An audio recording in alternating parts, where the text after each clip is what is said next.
युवा तरंग तरंग तरंग तरंग युवा तरंग।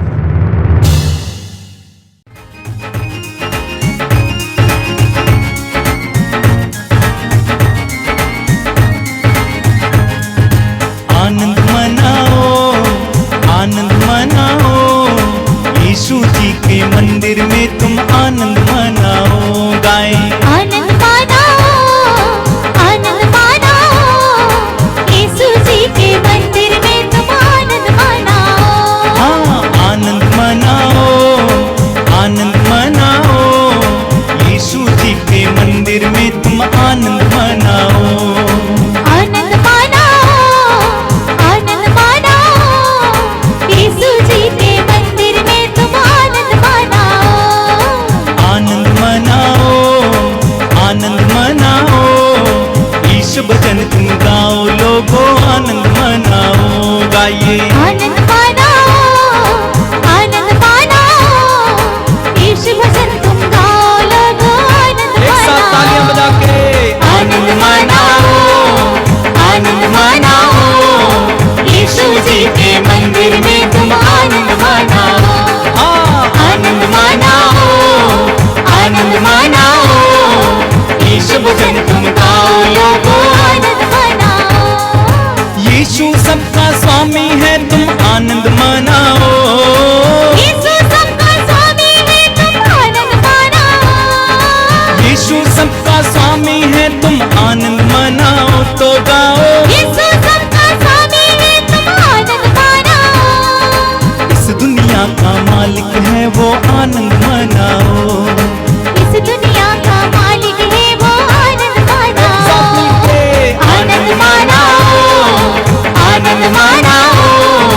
यीशु जी के मंदिर में तुम आनंद मनाओ। आनंद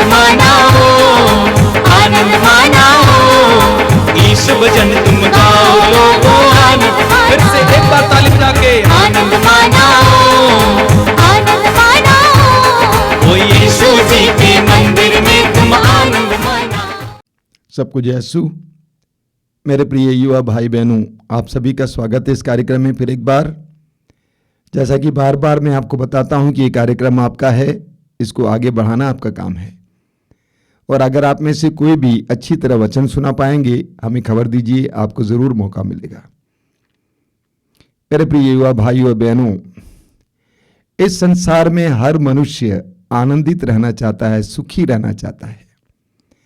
और विशेष करके आपके मन में बहुत सारे सपने हैं एक सुखमय भविष्य के लिए, आनंदमय भविष्य के लिए।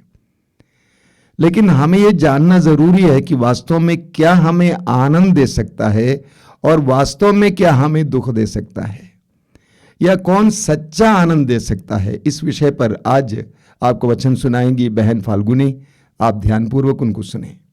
Praise the Lord, hallelujah. मुझे सुनने वाले मेरे सभी प्रिय जवान दोस्तों, अगर मैं आपसे ये पूछूं कि आप ज़िंदगी में क्या पाना चाहते हो, आप क्या हासिल करना चाहते हो, मैं जानती हूँ कि सबके अलग अलग जवाब होंगे, क्योंकि हम सब लोग अलग अलग हैं और हमारी सोच, हमारी इच्छाएं, हमारी अभिलाषाएं, हमारे सपने, हमारा मकसद, हमारी बुलाहट, सब कुछ अलग है। इसलिए ज़रूर सब कुछ अलग ही होगा, हमारा जवाब अलग होगा। पर अगर हम कुछ समय निकालें और ये सोचें, इस पर गौर करें कि आखिर में मुझे ज़िंदगी में चाहिए क्या, मुझे क्या पाना है, जीवन में मुझे कैसे जीना है, तो इस बात का यानी हम इस निष्कर्ष पर पहुंचेंगे कि हमें ज़िंदगी में शांति, आनंद, प्रेम चाहिए। अगर ये सब कुछ है पर ये नहीं है तो जीवन का मज़ा ही नहीं है। अब यहाँ पर मैं आपको एक छोटी सी घटना बताना चाहती हूँ। एक नौजवान व्यक्ति जिसने मुझसे कुछ सालों पहले उसने मुझे एक फ़ोन लगाया, फ़ोन अचानक उसका फ़ोन आया मुझ पर, मैं उस व्यक्ति से परिचित हूँ, और उसने मुझसे कहा, दीदी, उसकी आवाज़ में जो झनकार थी, दीदी। मैंने कहा हाँ बताओ, हाँ ब्रदर बोलिए। दीदी आज मैं खुशी से पागल हो जाऊँगा, दीदी मेरे खुशी की सीमा नहीं है। और मैं भी सोच में पड़ गई क्या हो रहा है, और मैंने कहा अच्छा। तो उन्होंने कहा, दीदी मैं क्या बताऊँ, मैं क्या बताऊँ। दीदी मेरी सपनों की राजकुमारी, उसने मुझे हाँ कह दी। मेरा एक ही मकसद था कि बस मैं जिसे चाहता हूँ वो मेरी हो जाए, और आज मुझे उसकी रज़ामंदी मिल गई, उसके परिवार की रज़ामंदी मिल गई। मैं क्या बताऊँ दीदी, मैं क्या बताऊँ। मैंने कहा प्रभु को धन्यवाद दीजिए ब्रदर, और परमेश्वर आपके जीवन को सारे आशीषों से भर दे और आप दोनों का जीवन अच्छा हो। ओ दीदी मैं इतना खुश हूँ, इतना खुश हूँ। ओके, दोनों की शादी हो गई, कुछ साल बीत गए, और एक दिन यही ब्रदर का वापस मुझ पर फ़ोन आता है और कहते हैं, बड़ी यानी गमगीन आवाज़ में उसने फ़ोन किया और मुझसे कहा, दीदी। मैंने कहा हाँ ब्रदर बोलिए कैसे हो। तब उसने कहा, दीदी मैं क्या बताऊँ, मेरे पर तो जैसे दुखों का पहाड़ टूट पड़ा है, मैं इतना परेशान हूँ, इतना परेशान हूँ, बताइए, मैं बता नहीं सकता दीदी। मैंने कहा क्या हो रहा है बताइए। दीदी मैं बस अब ये शादी में मुझसे रहा नहीं जाता, मैं नहीं रह पा रहा हूँ, और मैं इतना आज मेरा मन टूट गया है, मेरी ज़िंदगी की मुझे कुछ अभी सूझता नहीं है, मैं डिप्रेशन में जा रहा हूँ, रोज़ के लड़ाई झगड़े, कुछ नहीं हो रहा है सही दीदी। आगे चलकर बात तो कुछ अलग ही निकली, पर यहाँ पर मैं अब ये आपको पूछना चाहती हूँ कि एक व्यक्ति जिसने कुछ सालों पहले कहा कि वो व्यक्ति मिलने से, उसकी सपनों की राजकुमारी मिलने से वो खुशी से पागल हो रहा है, और आज वही व्यक्ति उसके लिए दुख का कारण बन रहा है। तो क्या ये जो खुशी है ये प्रभु की ओर से खुशी है? मैं यकीनन कह सकती हूँ, यकीनन मैं कह सकती हूँ कि मुझे सुनने वाले मेरे सभी प्रिय जवान दोस्तों, आप लोगों की भी यही नौबत है। हम में से अधिकतर लोग इसी स्तर पर हैं। आज हम खुशी बाहर ढूंढ रहे हैं। हमको लग रहा है एक नया मोबाइल मिल जाए, बस मुझे वो iPhone 13 मिल जाए तो बस बात बन जाए मेरी, या तो मुझे जो नौकरी चाहिए या मुझे जो पोजीशन चाहिए वो मुझे मिल जाए तो बस ज़िंदगी का मज़ा आ जाए, या तो मुझे नया घर मिल जाए या नई नौकरी मिल जाए, या तो मैं विदेश जाना चाहता हूँ, मुझे वीज़ा चाहिए, क्या क्या क्या क्या वगैरह वगैरह। और कई बार हमको ये भी लगता है कि हाँ मुझे अनेक लोग पसंद करें, लोग मुझे चाहे, लोग मुझे अप्रिशिएट करें, और इसके लिए आज फेसबुक पर हम इतने सारे डीपीज बदलते रहते हैं और प्रोफाइल पिक्चर्स बदलते रहते हैं, और फिर कहते हैं हम जहाँ जहाँ जाते हैं हम पिक्चर स्नैप्स डालते रहते हैं, क्यों? और ताकि मुझे लोग चाहे। और आज बात भी डिस्कस क्या होती है पता है? मेरे इस फोटो पर कितने व्यूज़ मिले, कितने लाइक्स मिले, और मैं बहुत खुश हूँ क्योंकि ये फ़ोटो मेरा आज बहुत लोगों ने पसंद किया। यानी आप लोगों की खुशी किसी चीज़ पर या परिस्थिति पर या किसी व्यक्ति पर निर्भर है। पर ये भी बात समझ लेना, अगर आपकी खुशी किसी चीज़ या परिस्थिति पर निर्भर है तो जान लीजिए वो जब चला जाएगा या वो जब बदल जाएगा, आपकी खुशी तो ओझल हो जाएगी, अदृश्य हो जाएगी, बल्कि आप परेशान हो जाओगे। जो मोबाइल, जो iPhone 13 आपको चाहत थी कि आपको वो चाहिए, वो मिल जाने पर वही iPhone 13 में आपने किस लिए लिया? ताकि उसमें मेरा फेसबुक या मेरा ट्विटर अकाउंट या मेरा इंस्टाग्राम अकाउंट, वहाँ पर मेरा यानी लोगों के साथ या मैं जिसको चाहता हूँ उनके साथ मेरा अच्छे से संपर्क बना रहे। और मान लीजिए वही फेसबुक अकाउंट में आप जिसको पसंद करते हैं, वही फेसबुक अकाउंट में आपने देखा कि उसका फोटो किसी और के साथ है। अब बताइए, वही आईफोन अब आपके लिए परेशानी का कारण बन रहा है। वो ट्विटर अकाउंट, वो फेसबुक अकाउंट आपके लिए परेशानी का कारण बन रहा है। क्या ये बात सच नहीं है?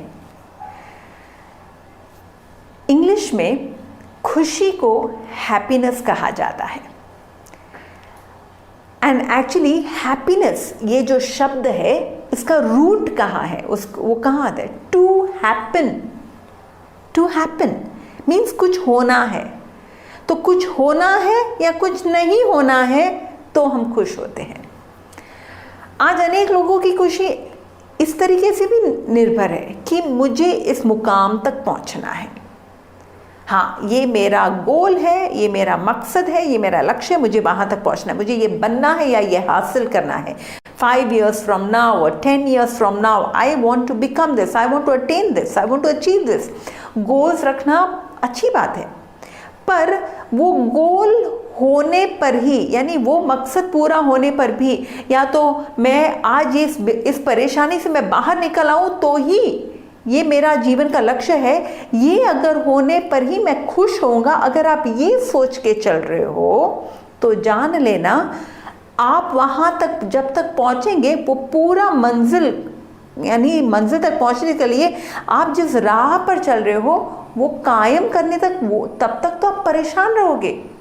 आपको लगेगा कुछ भी बीच में आ रहा है तो आपके लिए एक बाधा बन रहा है, वो रुकावट बन रहा है, फिर उसमें एंग्जाइटी, आपको ईर्ष्या होगी, आप दुखी होगे, आप नाराज़ होगे, क्या क्या अलग प्रकार की नकारात्मक भावनाएं। और कई बार वो मंजिल प्राप्त करने पर भी कि हाँ मैं CEO बन गया, पर उसके बाद क्या? तो खुशी ये जो है ये बहुत अल्पकालिक है।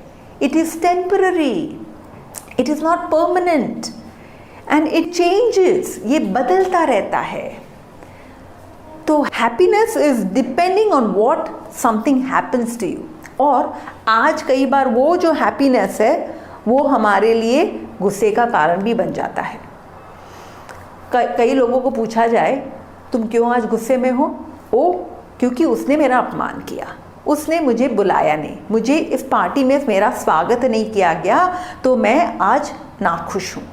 यानी आपकी खुशी नाखुशी में बदल जाती है। क्यों? क्योंकि बाहर की परिस्थिति बदल गई। So happiness is being dependent on something outside और समवन आउटसाइड, या तो आप उसके साथ अटैच हो जाते हो। अगर ये हैप्पीनेस, ये खुशी अगर प्रभु की ओर से है तो ये कभी बदलेगी नहीं। हम बाइबल में भी तो देखते ना, ज़केउस के पास सब कुछ था।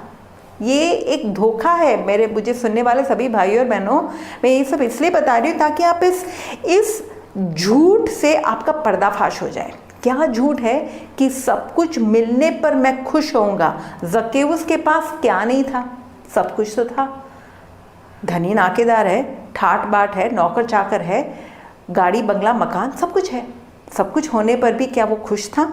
नहीं। जब उसने सब कुछ दे दिया, उसे वाकई में वो खुशी मिली, खुशी नहीं बल्कि उसको तो आनंद मिला।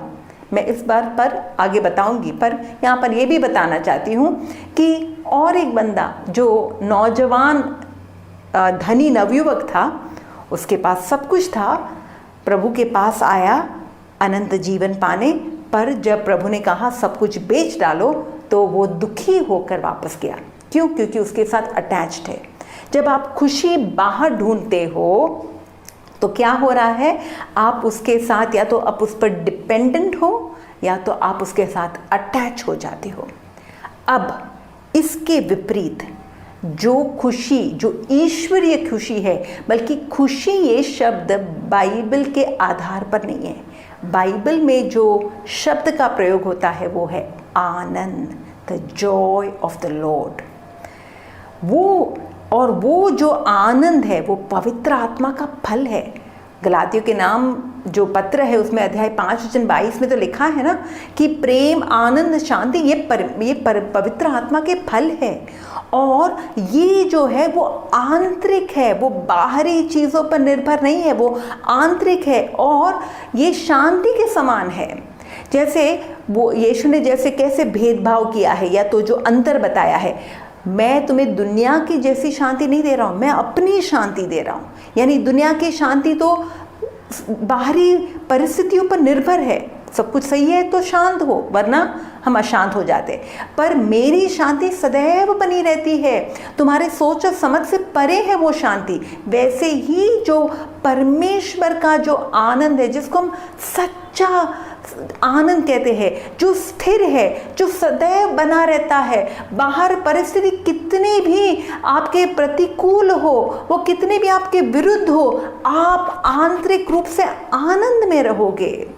हम जानते हैं कि माता मरियम को बताया गया था कि यानी आप ईश्वर के पुत्र की माँ बनोगी। उसको पता है कि इसके बाद उसका क्या यानी उसके बाद उसकी प्रतिक्रिया क्या होगी या उसके बाद क्या क्या हो सकता है। यूसुफ उसे नकार देंगे, समाज वाले उसको पत्थर मारकर मृत्यु दंड देंगे, ये सब वो पता था। पर फिर भी वो क्या कहती है, मेरी आत्मा प्रभु का गुणगान करती है, मेरा मन अपने मुक्तिदाता ईश्वर में आनंद मनाता है। ये सच्चा आनंद है, सच्चा आनंद।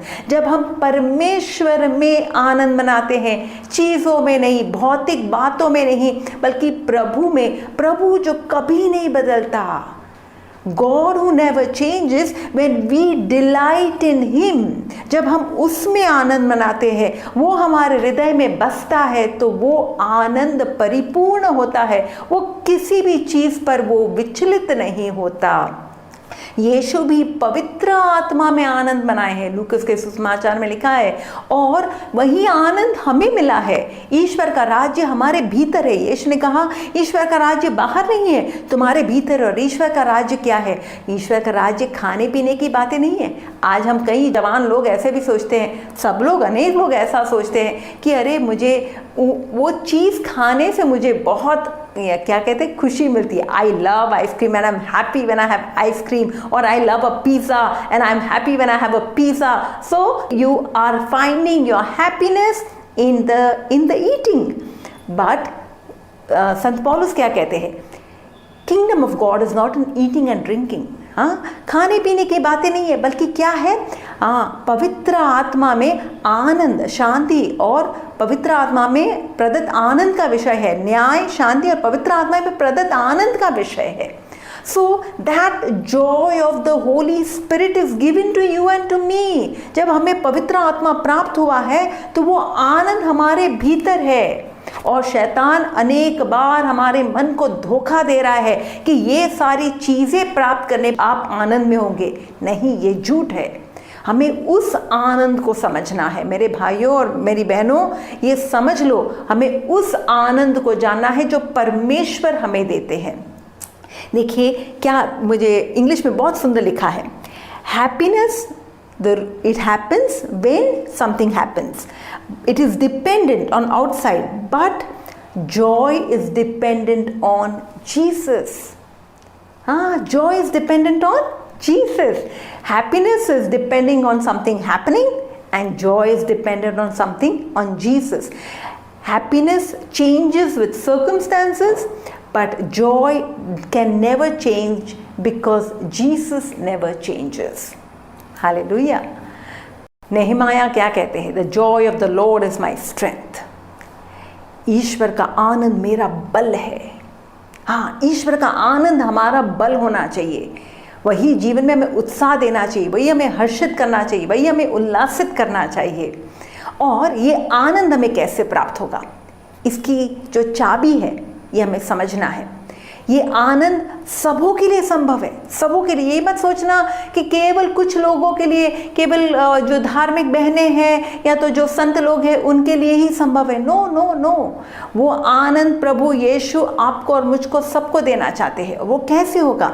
हम पढ़ते हैं यूहन्ना के सुसमाचार अध्याय 15 में, जहाँ पर प्रभु यीशु ने सच्ची दाखलता का दृष्टांत बताया। और वहाँ पर यीशु कहते हैं कि तुम मुझ में बने रहो और मैं तुम में बना रहूँगा। और वचन 9 से अगर आप पढ़ेंगे तो 9 से 11 हम इस पर थोड़ा सा मनन करेंगे।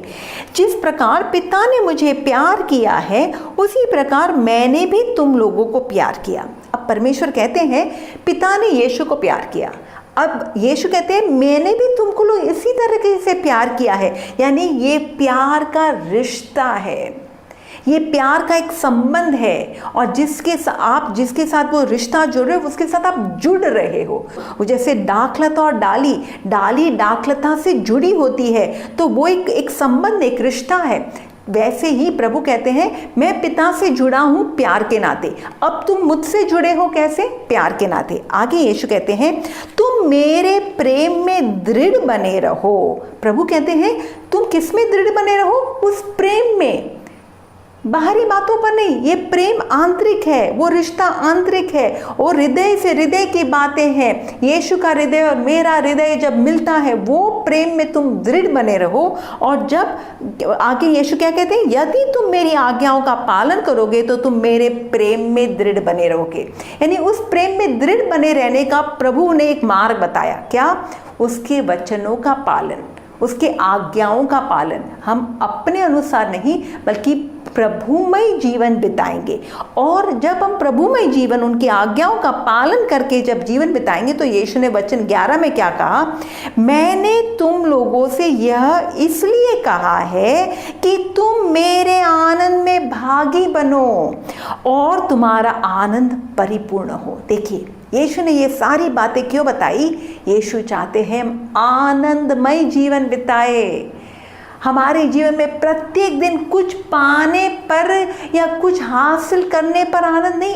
Every day you enjoy your life, every day you live your life to the fullest, the abundant life. वो परिपूर्ण जीवन जो यीशु हमें देना चाहते, वो हर दिन का जीवन है, प्रति पल का जीवन है। क्यों? क्योंकि आपका रिश्ता प्रभु के साथ है। वो यीशु ईश्वर आपके अंदर है, पवित्र आत्मा आपके भीतर निवासित है, और वो आत्मा में हम आनंद मनाते हैं, वो जो सच्चा आनंद है। हालेलुया। इसलिए यीशु ने कहा मैंने तुम्हें ये सब इसलिए कहा है। तो यीशु ने हमें ये संबंध क्यों दिखाया कि तुम आनंदित रहो, और वो आनंद सदैव का। इससे तो संत पौलुस ने कहा कि ये ईश्वर की आज्ञा है, ईश्वर की इच्छा ये है। थेसलोनियों के नाम पहला पत्र अध्याय 5 वचन 16 से 18 अगर आप पढ़ेंगे उसमें क्या लिखा है? आप लोग हर समय प्रसन्न रहे, हर समय प्रसन्न रहे। कई लोगों को लगता है ये ऐसा हो सकता है? ऑफ कोर्स हो सकता है। जब आप परमेश्वर में बने रहोगे तो आप हर समय प्रसन्न रह सकते हो। फिलिपियों के नाम पत्र में अध्याय 4 वचन 4 संत पौलुस ने क्या कहा? तुम प्रभु में आनंद मनाओ, rejoice in the Lord, and again I से रिजॉइस इन द लॉर्ड। अभी देखिए वो जो फिलिपियों के नाम जो पत्र है, वो पत्र संत पौलुस ने, इतिहासकार बताते हैं, वो जब वो कारावास में थे, वो रोम के कारागृह में, बंदी गृह में है, तब जाकर इस पत्र को लिखा गया है। और 4 अध्याय का ये पत्र है, और उस अध्याय में अधिक से अधिक ये शब्द आनंद मनाना, प्रसन्न रहना, प्रसन्न मुख रहना, हर्षित होना, ये शब्द का प्रयोग हो रहा है। 15 बार संत पौलुस लिखते हैं। माहौल देखिए, परिस्थिति देखिए, जेल में है, कल जाकर उसको मृत्यु दंड दिया जाएगा, पर ये ना ये भय है, ना ये कोई चिंता है, ना परेशानी है, वो परमेश्वर में आनंद मना रहे हैं। और उसके पहले वो क्या कहते हैं कि मैं सब बातों में संतुष्ट हूँ, मुझे कुछ मिले या ना मिले, मैं आज कंगाल हूँ या भरपूर हूँ, सब परिस्थिति में मैं संतुष्ट हूँ, क्योंकि परमेश्वर मुझे बल देते हैं। वो ईश्वर जो मुझे बल देते हैं उसके द्वारा मैं सब कुछ कर सकता हूँ। सब कुछ यानी क्या? आनंदित रहना, खुशी में रहना, शांति में रहना। और यही जीवन परमेश्वर आपको और मुझको देना चाहते हैं। वो सच्चा आनंद का जो धन है, वो सच्चा आनंद, वो जो यीशु में हमें प्राप्त होता है। इससे मुझे सुनने वाले सभी भाई और बहनों, ये जान लीजिए, ये धोखे में मत रहना, ये झूठ से पर्दाफाश हो जाए। अगर आप ये सोच रहे हो कि कुछ करने पर या कुछ होने पर ही आप खुश रह सकते हो, तो आप किसी चीज़ के या किसी व्यक्ति के गुलाम बन रहे हो। हम गुलामी के लिए नहीं बुलाए गए, हम दासत्व के लिए नहीं बुलाए गए, हमें आज़ादी चाहिए। और वो आज़ादी हम अपने मन का जो आनंद है उसका रिमोट कंट्रोल किसी के हाथ में नहीं देंगे। उसका कंट्रोल किसके हाथ में होना चाहिए? केवल ईश्वर के हाथ में। और जब यीशु में आप आनंद मनाओगे तो आपका आनंद परिपूर्ण हो जाएगा। It will be to the fullest. बाहर आप शायद आपका शरीर दुखी है, शरीर में दर्द है, पर आप आनंदित होगे। ये मैंने खुद अनुभव किया है। शायद आप अनेक लोग मुझे जानते हैं और मेरी ज़िंदगी के बारे में भी जानते हैं। मेरे पति कितने साल बीमार रहे, पर उस बीमारी की अवस्था में, उस बिस्तर पर मैंने उनको पीड़ा में, दर्द में एकदम आनंद में जीते देखा है। मैंने उनको हर्षित, प्रसन्न मुख देखा। और ये मेरे लिए कई बार मैं अचंभित रह जाती, पर तब मुझे एहसास होता कि ये आनंद परमेश्वर का है। कुछ यानी मैं वो बीमारी से चंगाई होने पर ही वो आनंदित होंगे? नहीं, जैसी अवस्था है, जिस परिस्थिति में है, वो आनंद मना सकते हैं। और इसका ये कैसे होगा? जैसे मैंने अभी बताया, परमेश्वर के साथ सही रिश्ता बनाना, उसके वचनों का सही पालन करना, तो प्रभु के प्रेम में दृढ़ बने रहोगे और आप उसके आनंद के भागी बन जाओगे, सहभागी हो जाओगे और वो आपका परिपूर्ण हो जाएगा। तो अंत में मैं एक वचन देना चाहती हूँ, वो है स्तोत्र संहिता 90 में। बहुत सुंदर वचन है, और जहाँ पर मूसा के द्वारा ये स्तोत्र संहिता लिखा गया है। और मूसा पवित्र आत्मा के द्वारा प्रेरित होकर हमसे ये कहते हैं कि वो आनंद हर दिन अगर हमें पाना है तो हमें क्या करना चाहिए। वचन 14 में लिखा है, भोर को हमें अपना प्रेम दिखा। वो क्या कहते हैं परमेश्वर से? भोर को हमें अपना प्रेम दिखा, जिससे हम दिन भर आनंद के गीत गाए। दिन भर आनंद के गीत गाने के लिए हमें भोर को, यानी सुबह के पहले पलों में हम परमेश्वर के साथ जुड़ेंगे, उसके प्रेम को अनुभव करेंगे, उसके प्रेम से भरे जाएंगे। और जब उसके प्रेम से भरे जाएंगे तो हमें किसी चीज़ की ज़रूरत नहीं पड़ेगी। हम प्रभु में तृप्त रहेंगे। ही विल सैटिस्फाई अस। वो हमें तृप्त करेंगे, वो हमें संतुष्ट करेंगे। इसका मतलब ये नहीं कि हम कुछ करेंगे नहीं, इसका मतलब ये नहीं कि हमें कुछ करना नहीं है, कि हम जिंदगी में यानी हम खुशी नहीं पा सकते। नहीं, खुशी पा सकते हैं, पर हम उस पर निर्भर नहीं है, क्योंकि हमारा आनंद का स्रोत प्रभु है और उसी में हम आनंद मनाते हैं। और जब हम प्रभु में आनंद मनाते हैं तो प्रभु हमारी सारी इच्छाओं को पूरा करते हैं। जैसे स्तोत्र संहिता 37 में लिखा है, delight yourselves in the Lord and he will give you the desires of your heart. तो आपके मन की सारी इच्छाओं को वो पूरा करेंगे। तो अंत में मुझे ये कहना है, जॉय शब्द देखिए, उस पर गौर कीजिए। JOY, J is Jesus and O, जब O मीन्स ज़ीरो, आप यीशु, और Y इज योरसेल्फ, यीशु और आपके बीच में ज़ीरो यानी कुछ नहीं आता। कुछ नहीं आता मीन्स कुछ बाहरी चीज़ नहीं आती, तो वाकई में आप उसके आनंद में बने रहोगे। पर अगर कोई भी भौतिक बातें आएगी तो आप आनंद में नहीं रहोगे। दूसरी एक बात, आप जब प्रभु के प्रति बहुत ही कृतज्ञता भावना भी जब प्रकट करते हो, आप कंप्लेनिंग, शिकायत नेचर नहीं होगा, तो भी आप आनंदित रह पाओगे। और आप जब वही आनंद प्रभु दूसरों के साथ बांटोगे तो आपको और आनंद मिलेगा। Because give and it will be given unto you. तो जॉय का एक अर्थ भी निकलता है, जीसस फर्स्ट, अदर्स यानी दूसरे लोग, आपके पड़ोसी, आपके भाई बहन, वो सेकंड और योरसेल्फ थर्ड। जब आप दूसरों को आपसे अधिक प्यार यानी प्रभु का प्यार उनके साथ बांटने के लिए या उनको मदद करने के लिए जब आप इच्छुक होगे, तो ज़रूर आप उनके आनंद में, उनको आनंद देने में आपको आनंद प्राप्त होगा। तो मैं यही प्रभु से प्रार्थना करती हूँ कि मुझे सुनने वाले सभी भाई और बहनों, मेरे सभी जवान दोस्तों, आप इस सच्चे आनंद का अनुभव कर सके प्रतिदिन, प्रतिपल, जो प्रभु यीशु हमें देते हैं। और वो चाहते हैं कि हम ऐसा ही परिपूर्ण आनंदमय जीवन बिता सके। May the joy of the Lord be our strength now and forever. Amen. God bless you. मैं फाल्गुनी बहन को धन्यवाद देना चाहता हूँ। इतना दूर रहते हुए भी वो हमारे लिए प्रवचन भेजा करती हैं युवा तरंग के लिए। धन्यवाद बहन। आइए हम प्रार्थना करें। अपनी आंखें बंद कीजिए। दयालु पिता, प्रभु यीशु के पिता, भले बुरे के पिता, हम तेरी आराधना करते हैं, तुझे धन्यवाद देते हैं। इस सुंदर समय के लिए हम तुझे धन्यवाद देते हैं प्रभु यीशु। धन्यवाद देते हैं तेरे पवित्र वचनों के लिए। तूने कहा तुम्हारा शोक आनंद में बदल जाएगा। तू चाहता है कि हम लोग आनंदित रहे। तूने स्वयं कहा कि मैंने तुमसे ये सारी बातें इसलिए कही हैं कि मेरा आनंद तुम में और तुम्हारा आनंद परिपूर्ण हो। मैं इस समय अपने छोटे भाई बहनों के लिए प्रार्थना करता हूं। सच्चे आनंद के सच्चे स्रोत को ढूंढने के लिए उनको मदद कर यीशु। सच्चा आनंद पाने के लिए उनकी मदद कर यीशु।